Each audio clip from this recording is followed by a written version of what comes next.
this absolute unit survived a crash so vicious, he set a world record. Our record-breaking protagonist is Kenny Breck of Arvika, Sweden. Breck notched himself an IndyCar championship in 1998 and would win the Indianapolis 500 the very next year, making him the only Swede to win the event up until Marcus Ericsson in 2022. Breck bounced around between IndyCar and kart into the 21st century until settling with IndyCar for the 2003 season.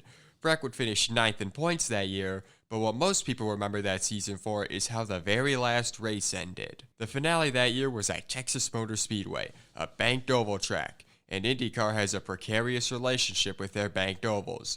While all the cars going wheel to wheel at over 210 miles per hour is an incredible sight, it can become horrific in the blink of an eye. And on that day, Breck reminded the world of that fact, as he would make contact with Thomas Scheckter, sending him into the catch fence. He's got to be thinking inside his cockpit right now. Inside his helmet. Big crash! Breck's car disintegrated and was whipped with such force that it broke his sternum, crushed his ankles, and shattered parts of his back. But perhaps the most insane thing about Breck's crash was the G-forces. Now, for reference, astronauts can experience as much as 6 Gs during takeoff and re-entry into the atmosphere.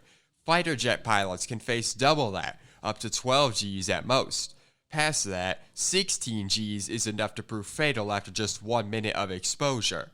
Now, why do I bring this up? Because Kenny Brack pulled 214 Gs during his crash. That is 214 times the force of gravity being exerted onto his body. And this legend managed to tank it. Breck set the world record for most horizontal G-forces ever survived by a human. And not only did he live, but he recovered. It took him 10 months of rehabilitation, but Breck eventually returned to racing back home in Sweden, with his IndyCar days behind him after that. Or were they?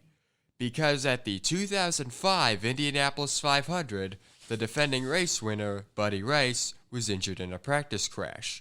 Rice had replaced Breck in the 2004 Indy 500 and managed to win.